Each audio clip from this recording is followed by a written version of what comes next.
When I looked at the subject matter, Postmodernism and Philosophy, at 1 o'clock in the afternoon, I didn't know if it was a test of your mental agility, my capacity to engender interest, or both, especially since Chesterton said everyone's worldview changes dramatically 30 minutes after lunch. So I don't know what worldview you've brought here, but we are going to push you to the limit. The only good news for you is it'll be easier to grapple with me than to grapple with Al Mohler, who follows later. Even the sign language gentleman was just telling me, he says, this is a tough bunch to interpret for. He said, but this is the first time I've been paid a compliment. He said, but actually you're easier than Al Mohler. He's just so brilliant.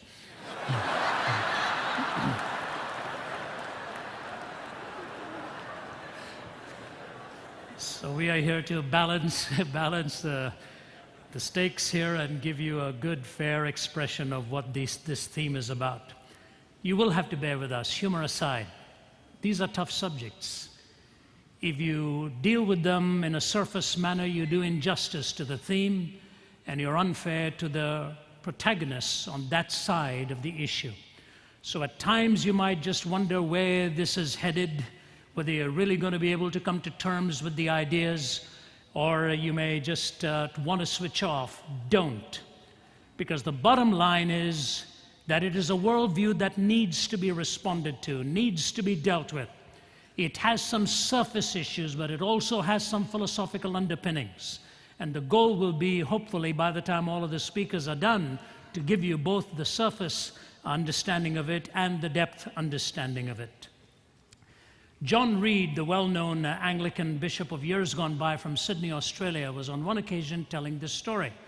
I forget what the context was, but as soon as he finished telling the story, I thought to myself, that is a classic illustration of postmodern thinking. He talked about these two Australian sailors who'd just gotten off the boat in England and wandered out into the night to enjoy the nightlife, and they stepped into an English pub, enjoying all the offerings for the night there. They had inebriated quite a bit and stepped out of the pub, wobbling on their feet into a dense London fog. And as they were staggering there outside the pub, they saw a man coming in, unknown to them. He was a highly decorated British naval officer. And so they waited till he came close, and they said to him, "Say, you bloke, do you know where we are?" The English naval officer, rather offended by this, looked at them and said, "Do you men know who I am?" At which point one Aussie said to the other, "We are really in a mess now. We don't know where we are, and he doesn't know who he is." That is the quintessential explanation of what postmodernism is all about. We don't know where we are. We don't know who we are. And yet we are pontificating with rather thick volumes on all of this. Last year I was asked to speak at Johns Hopkins on the theme, what does it mean to be human? Now I like the fact that they wanted it defined, but isn't it fascinating? 2006, we're still trying to figure out who we are. I don't hear of dogs getting together to define dogginess. We're supposed to be at the highest rung of the ladder, and we don't know who we are, and we are doing the defining. If we don't know what it means to be human, what does humanism mean? What was all this writing on humanistic ways of determining ethics and so on? But there's another story I want to link into this.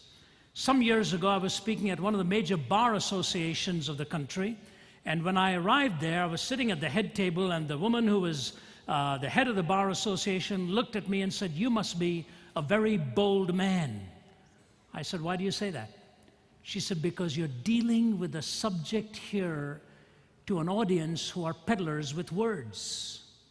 I said, "So I'm supposed to be nervous?" She said, "Yes." I said, "Frankly, I wasn't until now."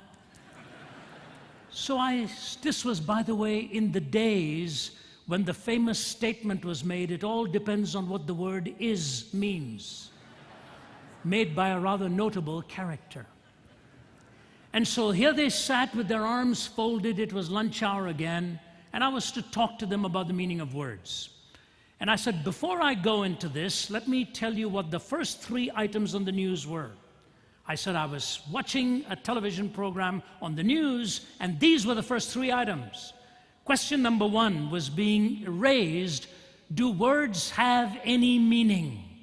Or does the speaker reserve the right to fuse his or her words with his or her own meaning? Is there an ontic referent? Is there a point of reference for language? Or does the speaker determine that right to say whatever he or she wants and mean whatever he or she wants? And in our salvation by survey culture, the roving cameraman went around asking the world, do words have any meaning, or do we reserve the right to fuse our words with any meaning we choose to? If the words didn't have any meaning, what does the question actually mean? But they don't ask such questions of themselves. And the survey said, words do not have any meaning. The speaker reserves the right to fuse it with his or her meaning. So that was the first item on the news. I said the second item on the news was, does morality have any absolute? Or does each individual reserve the right to choose his or her own morality? And so the cameraman went around again. Answer, morality doesn't have any absolute. You reserve the right to make your own relativistic choices. I said, first item, do words have any meaning? Answer, no, you reserve the right to fuse it.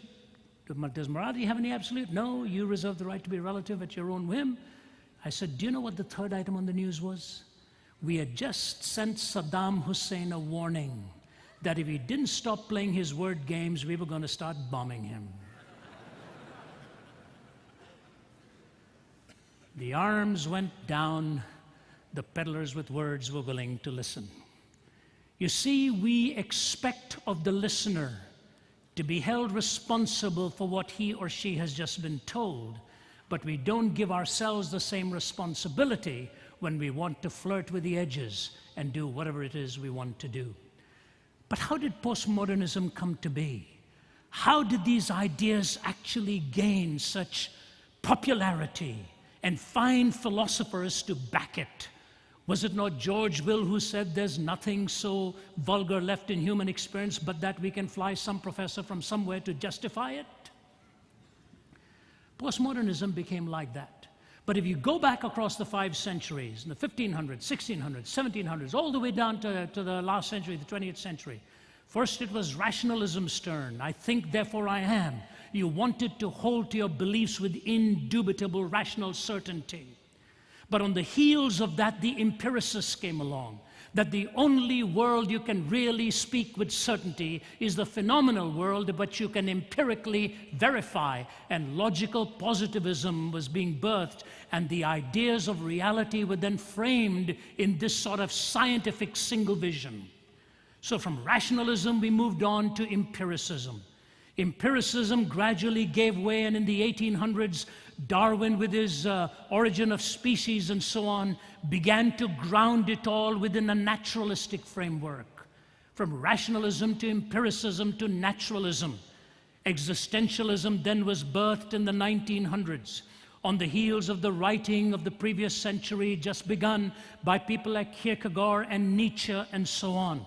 So existentialism began to hold sway on the minds of young university students, starting from Europe, moving across the waters, and then finding anchor points out here. So you moved all the way from rationalism to empiricism to naturalism to existentialism. Postmodernism was waiting to be born in throwing off the single vision of all of these. It became the kind of an eclectic system. Take a little bit of this and a little bit of that, and make yourself the centerpiece of all philosophizing. Now, many times you'll hear authors say something like this: modernity reigned from 1789, the storming of the Bastille in France, to 1989, the fall of the wall in Berlin. Those 200 years are generally given that parenthetical portion of the modern world. But that is done mainly just for some kind of convenience. The fact of the matter is, the writings of Wittgenstein and Saussure and Nietzsche had already paved the way for what postmodernity was going to become. In fact, some of the most vociferous spokespersons for postmodernism, People like Jacques Derrida and Michel Foucault had already done their US bit of speaking.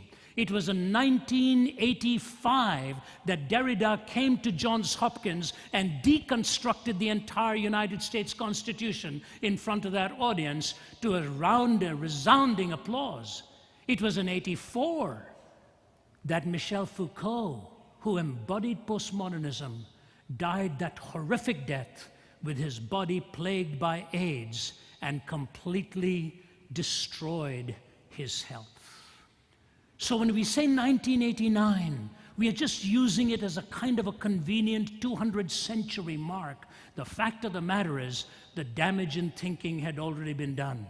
In fact, it was in the 1970s that Malcolm Muggeridge said, "It is difficult to resist the conclusion that 20th century man has decided to abolish himself.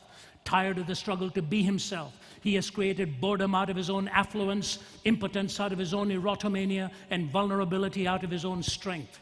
He himself blows the trumpet that brings the walls of his own cities crashing down, until at last, having educated himself into imbecility, having drugged and polluted himself into stupefaction, he keels over a weary, battered old brontosaurus and becomes extinct." It was in the 70s. So the work was done, the seeds were sown, the soil was prepared. But you know what? Where postmodernism was really born? It was born in Genesis 3. Now the serpent was more crafty than any of the wild animals the Lord God had made. He said to the woman, "Did God really say?" Is propositional truth absolute? Can you be certain that this is exactly what the Creator has actually meant? And then he goes on to say, "The woman said to the serpent, 'We may eat fruit from the trees in the garden, but God did say, you must not eat fruit from the tree that is in the middle of the garden, and you must not touch it, or you will die.' 'You will not surely die,' the serpent said to the woman, 'for God knows that when you eat of it, your eyes will be opened, and you will be like God, knowing good and evil.'" That's it. Did God really say? And if you violate God's command, you play God and you redefine good and evil. Muggeridge said all new news is old news happening to new people. Jacques Derrida and Foucault and all didn't come up with some new ideas of postmodernism. It happened right in the beginning of the garden, questioning whether God had really spoken, and was it not possible to redefine his reality and do it on your own terms. But the fact of the matter is, ladies and gentlemen, it has gained currency, it has gained vogue. People like Richard Rorty and others will talk about their own pilgrimage. Ironically, Rorty makes the comment that in the beginning he had some interest in Christianity. He would read the Gospels and so on, but he saw its demands of humility and he could not bring himself to that point. And he turned his back on this challenge to be humble and became then one of the gurus of postmodern philosophy and postmodern thought. What I want to give for you very plainly and very quickly is 3 or 4 principal ideas of what are the major tenets, philosophical tenets of postmodernism, and we will race through them. The first is this: they do not believe there is an objective reference for words. There is no reference for words of a language. So please listen to their own definition here very carefully. It is based on an epistemology that holds to a limitless instability of words, on an epistemology, a truth basis that holds to the limitless instability of words. Texts are stripped of their meaning and words are given no point of reference. There is a limitless instability in language. Words do not have a point of reference. You have your point of reference for language, I have my point of reference, and so the ground is always shifting in speech and in thought and in any form of propositional truth.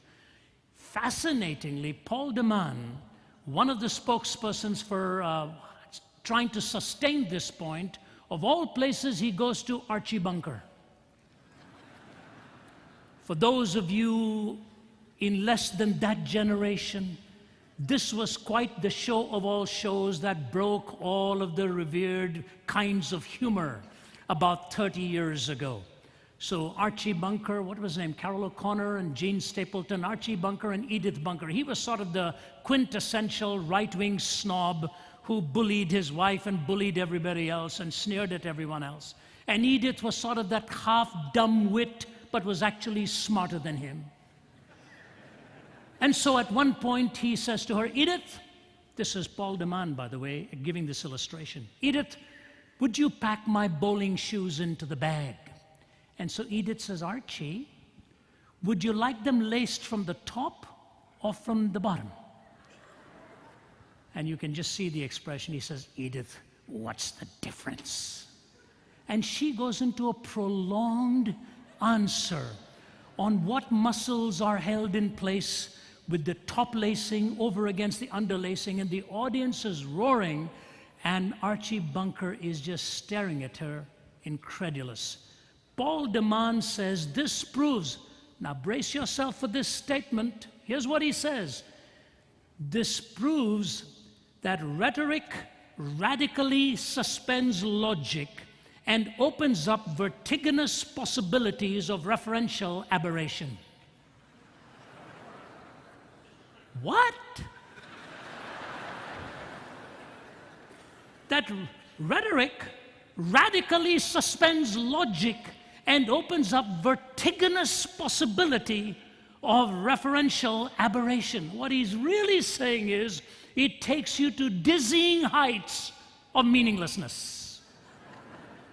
What Paul de Man does not understand is that the reason the audience was laughing was because Edith did not understand Archie's question. Archie was really saying, I couldn't care less. Do it at the top, do it at the bottom. She's going into this physiological impact of lacing shoes. But you know, they move from this horrible sense of superficiality to something that becomes extremely serious. And here's where I want to read for you this notation. Anthony Freeman, in his book, God in Us, A Case for Christian Humanism, talks about what the postmodernist actually means by language and how they make the charge. Listen carefully now. He is dealing with Isaiah 44, 14 to 17. He quotes the verse and then responds to it. Follow me carefully. The prophet Isaiah says, all who make idols are nothing, and the things they treasure are worthless. He cuts down cedars, with some of it he takes and warms himself, and he kindles a fire and bakes bread. But he also fashions a god and worships it. He then prays to it and says, save me, you are my God. So he takes the tree, cuts it down, makes an idol, worships that idol. In the end, it's something that he has fabricated with his own hands. Anthony Freeman says, that's what the prophet Isaiah says. But listen to what Freeman goes on to add. He says this, the writer, who is Isaiah, failed to realize how close his own case was to that of the pagan whom he was lampooning. The idol worshiper had constructed his own idol with wood, had constructed his idol with wood. The author made his God out of words. That really was the only difference. You see it? Isaiah talks about the idolater who takes wood and then proceeds with that wood to make an idol, and proceeds with that idol to then bow down and worship it. Freeman says, you know what Isaiah doesn't realize? He's made his own idol with language and then fabricating this idea of God, and he's bowing down and worshiping before his own language. That's what this is all about. The limitless instability of words. That words actually do not have an ultimate point of reference. And what happens at the end is that we manufacture reality by the words we use. Listen to how Nietzsche said it. The real truth about objective truth is that the latter is just a fiction. Every candidate for truth must first be expressed in language, and language is notoriously unable to get us to reality. Words, like a hall of mirrors, reflect only each other. and in the end point back to the condition of their users without having established anything about the way things really are. Truth is the name, says Nietzsche, we give to that which agrees with our own instinctive preferences. It is what we call our interpretation of the world, especially when we want to foist it upon others. It's like a hall of mirrors, smoke and mirrors, as it were. We're just using words, they reflect back, they bounce back. It only really reveals what we want to term as truth. But ironically, a few stanzas later, here's what he says. But I still am too pious that even I worship at the altar where God's name is truth. What Nietzsche is saying is, yes, it's all about words, but let me tell you something. At the end of the day, I too believe there's some such thing as truth, because I cannot deny truth at the same time believing that my denial is not truthful. You know, there was an old Irish farmer, and the Irish have a way of saying things. It is something like this. The story goes, a tourist is driving around, and he gets lost way out in some hinterland in parts of Ireland there. And he looks at a farmer and he says, can you tell me how to get to such and such a place? And the farmer stops and says to him, if that's where you are going, this is not where I would begin.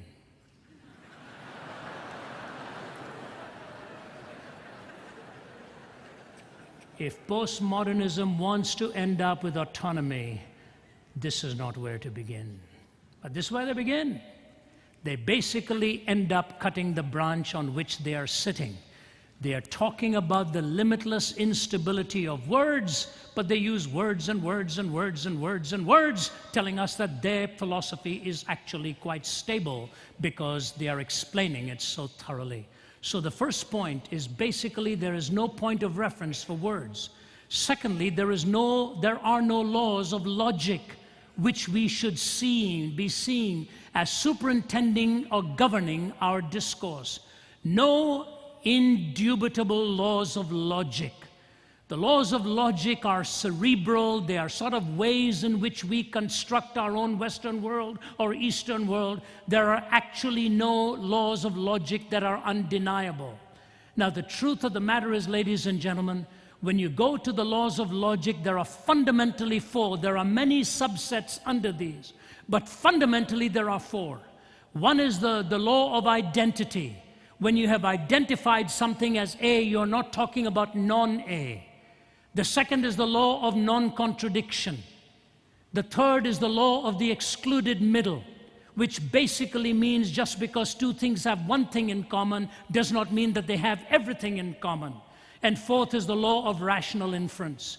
The law of identity, the law of non-contradiction, the law of the excluded middle, and the law of rational inference. These are the four fundamental laws of logic which we assume or are subsumed in our discourse. But the postmodern thinkers logically want to argue that logic doesn't really work. They want to debunk this notion of logic. What fascinates me, absolutely fascinates me, when I became a Christian in the 60s, and I would start visiting campuses and so on, they would ask me for reasons why I have become a Christian. And I remember struggling sometimes to answer their questions. And so I made it a pursuit of my life to study the relevant answers to such honest questioners. Now when you give the same answers, do you know what they say to you? This thing's too rational. There's too much of logic involved in all of this. The moment they've been beaten at their own game, they want to change the rules and the terms of engagement. This is precisely what's happened in our university campuses. The law of non-contradiction is being jettisoned and denied. When I finished a talk at the University of Iowa, a student ran to the microphone, she cupped her hands and shouted out at me. William Lane Craig and I were doing some open forums out there together. The place was packed. And she looked at me and shouted out, "Who ever told you that our answers to life needed to be coherent? Where did you get this from? Is this not another Western way of foisting its worldview upon others?" And she went on and on. One of the secrets to answering a question is let the questioner talk long enough and they will convict themselves. And so when she finished, I said, ma'am, I'll be glad to answer your question. I just have one question for you. When I answer you now, do you want my answer to be coherent or may my answer be incoherent?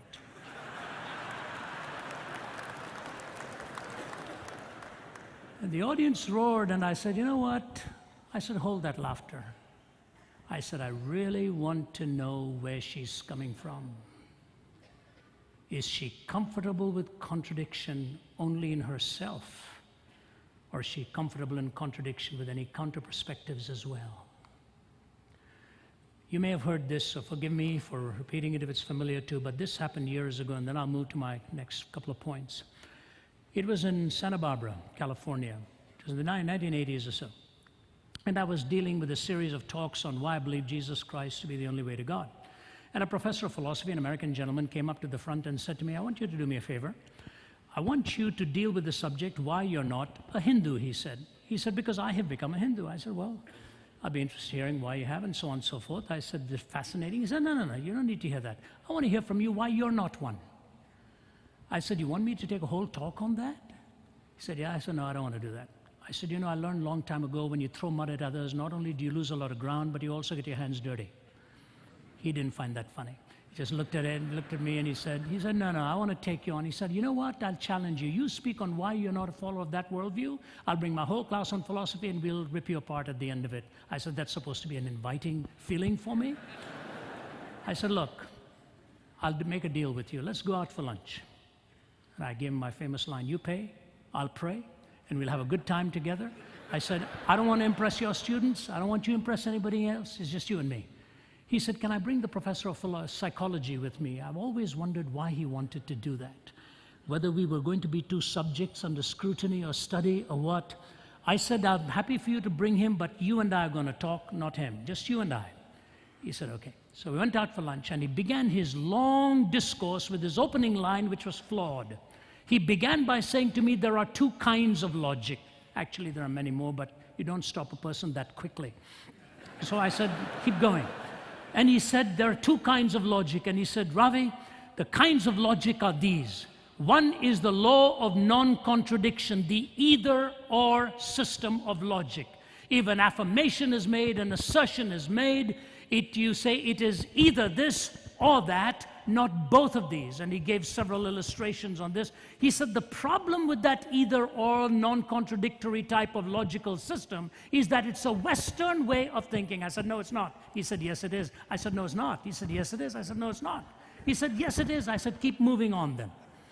He said there is a second kind of logic, that is the dialectical system of logic, both and, both this and that. He said if you look at a systematic treatment of Eastern philosophy, you ask one person, is God personal? He says yes. You ask the other person, is God personal? He says no. You ask a third person who's right, he'll say both of them. He says because the Easterner does not worry about contradiction. It's the dialectical system of Hegel and Marx and on, and he went and he said, the dialectical both hand is an Eastern way of thinking. I said, no, it isn't. He said, yes, it is. I said, no, it's not. He said, yes, it is. I said, no, it isn't. He said, yes, it is. I said, move on. So he'd established these two propositions. The either-or system of the law of non-contradiction is a Western way of thinking. The both-hand dialectical system is an Eastern way of thinking. He drew his conclusion now. What you really need to do, Ravi, when you're studying Eastern philosophies, rather than saying that you've dismissed it because of systemic contradiction, is to say, but this is the way we think in the East, so it's okay. You should not worry about contradiction. They don't. He said, your problem is you're studying the Eastern religion as a Westerner. The irony of this conversation was this was a Westerner telling me that. I said, okay. I said, sir, I just have one question for you. Because by now he'd used up all of his placemats and everything. And he'd drawn on everything. We'd finished our lunch, the psychologist and I. His was sitting congealed in front of him. So I said, I just have one question for you. What you're telling me, sir, is that when I'm studying Eastern philosophy, I either use the both-hand system of logic or nothing else. Is that right? That I either use the both-hand system or nothing else. Is that right? He just picked up his knife and fork. He put it down. And God is my witness. Here's what he says to me. The either or does seem to emerge, doesn't it?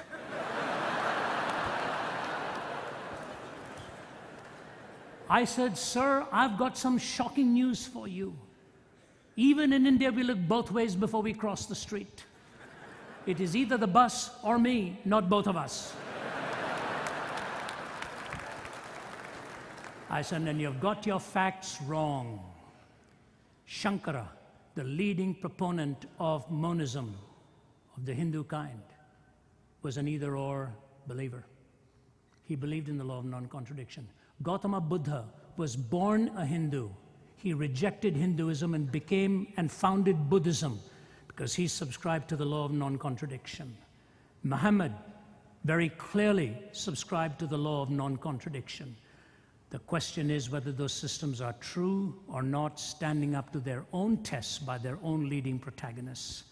I said, you know what? You spent the last hour using the law of non-contradiction with which to debunk it. You were telling me either I use your system or nothing else. When I told my brother-in-law this, was a Hindu convert, he said to me, he said, that's funny. He said, you're an evangelist, I'm an expositor. You go for the jugular, I go for the defense. He said, if he'd said that to me, I would have said, if both hand is all that you crack it up to be, why can't I use both the both hand and the either or? It's a kinder, gentler version of what I've just said to you. But when you look at postmodernity, no ontic referent for language, no objective place for logic. Thirdly, you move very quickly. There are no boundaries for meaning. There are no boundaries for meaning. And you know what? It is sad when you think of what happens in the lives of those who've lived it out. I don't want to celebrate this tragedy. But since postmodernism believes in the story to a certain extent without a meta-narrative, let me read for you the story of a postmodernist. I'm reading for you how the life of Michel Foucault ended in 1984. I think he was about 56 years old. He was the grand professor of philosophy in Paris. He died there in the same hospital on which he had once written a major book on madness and civilization. It is Os Guinness who tells it so powerfully that for me to try to tell it in my own words would be rob the impact of the impact it had on me when I read it. Please give me your undivided attention. Night had fallen on Death Valley, but for the three men sitting there on the edge of a cliff in the spring of 1975, the darkness was anything but inert. It was crackling with anticipation and with the electronic music of Karl-Heinz Stockhausen's Kontakt. Soon, for each of them in different ways, it was also exploding with the ecstatic visions of their LSD tripping. Two of them, the young Americans, had experienced acid before, but for the third, a Frenchman in his late 40s, the experience was novel and shattering. 2 hours later, he gestured towards the starry heavens. The skies exploded. The stars are raining down on me. I know this is not true, but for me, it is the truth. The trip was enough of a gamble for the Americans. It was their idea, and they might have just blown the fuses of the man they considered the master thinker of our era. It was a far greater risk for Foucault, world-famous philosopher, militant and professor at prestigious Collège de France. But when he undertook eagerly. Ever since he was a young man, Foucault had been on the Nietzschean quest to become what one is. Or as Nietzsche had expressed it most strangely, why am I really alive? What lesson am I to learn from life? How did I become what I am, and why do I suffer from being what I am? Foucault aimed to complete this quest through the ordeal of limit experiences, going to the extremes, and through the discovery of the Dionysian element in his personality within. He had said once, it is forbidden to forbid. But that night in Death Valley, he increased the stakes of his lifelong wager. He'd always been fascinated with madness, violence, perversion, suicide, and death. Now he wanted to liberate himself further by transgressing all boundaries. Buffeted by a strong wind, The three men huddled together on the promontory. Foucault spoke again, tears streaming down his face. I'm very happy tonight. I'm very happy. I have achieved a full perspective on myself. Now I understand my sexuality. We must go home now. Only Foucault's friends know the full story of that evening in Death Valley, but there's no question that it changed him, especially his thinking on sexuality. It propelled him with reckless abandon into the doomed mid-70s San Francisco world of free sex, powerful acid, altered states of consciousness, and death from AIDS. Defiant in its openness, reckless in its conviviality, the homosexual world of Castro, Polk, and Folsom streets had suddenly become one of the wildest, least inhibited sexual communities in history. For Michel Foucault, the lure was irresistible. He was a non-stop testing ground, rich in limit experiences for both body and mind. He ended up with that Faustian gamble, dying a horrific death of AIDS at the age of 56. That's his story. And you know what? I have a strong sense that the Son of God weeps at the loss and misplacement of such genius. He was a brilliant man. He was a brilliant man. But here's the point. Postmodernism writes out its individual stories by denying an overarching story. So they debunk words, they debunk logic, they debunk meaning, and they debunk the meta-narrative. There is no overarching story. You know, I was born and raised in India. And some time ago, my wife began to do a family tree study of my own life. She talked to one of my aunts who'd lived to be 103. My wife comes from Canada. And she said, I want to know a little bit about Ravi's background and family. And page after page was written and written and written, and then I sent one to all of my brothers and sisters. We could only get back about 7 generations. How wonderful it is to know your own background, your own family tree, from whence you came. Think about being in this world and knowing nothing about its origin, knowing nothing about why you're here, knowing nothing about language, knowing nothing about meaning, knowing nothing about the story of why this world is meant to be. There's no meta-narrative. There's no overarching story. And ladies and gentlemen, von Schlegel years ago wrote a play about an audience sitting in an arena, in an auditorium, looking at a platform, waiting and waiting. The curtain rises. All of a sudden, all they see is the backs of people sitting on chairs facing the other side. And 5 minutes later, another curtain rises. And those on the stage are looking at another stage with other people sitting on their chairs and watching the backs of them, waiting for another curtain to rise. After about 20 minutes of this, the people in the actual auditorium start looking around to see if they too are on a stage. There's no point of reference whether you're author or spectator. You know, the tragedy, as I said, is genius gone wrong. Let me close with a couple of thoughts for you here. And with that, I will come to an end.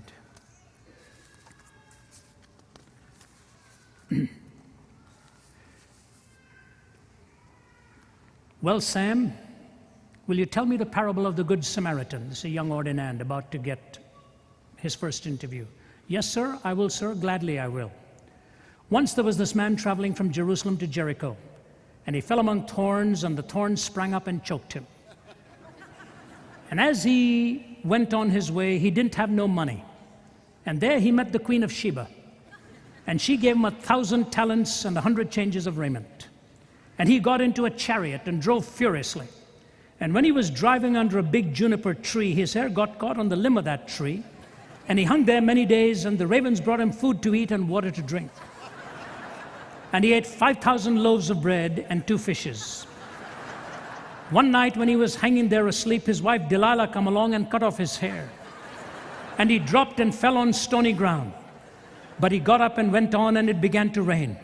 And it rained and rained 40 days and 40 nights. And he hid himself in a cave, and he lived on locusts and wild honey. Then he went on till he met a servant who said, "Come take supper at my house." And he made excuse and said, "No, I won't. I have married a wife and can't go." And the servant went on into the highways and in the hedges and compelled him to come in. After supper, he went on and came down there to Jericho. And when he got there, he looked up and saw that old Queen Jezebel sitting down way up high in a window. And she laughed at him, and he said, "Throw her down out there."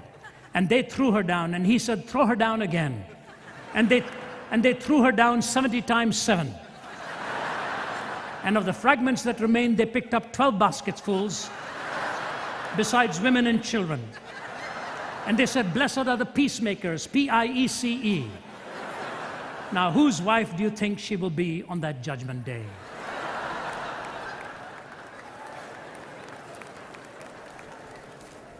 It's a brilliant story, but it's not the story of the Good Samaritan. He didn't get the job. Do you know the story of the gospel? Tell me the story of Jesus. Write on my heart every word. Tell me that story so simple, sweetest that ever was heard. Tell how the angels, heaven, sang as they welcomed his word. Tell me the story of Jesus. Write on my heart every word. She says, "Whisper it in my ear till I can see his love." Fanny Crosby, a blind woman. There's a story to be told. There's a story that's messed up, and geniuses are leading our world astray. Take to the word, take to his reason, find his meaning, and tell his story well. There are many who are waiting to hear good news. Postmodernism was bad news. God bless you. Thank you very much.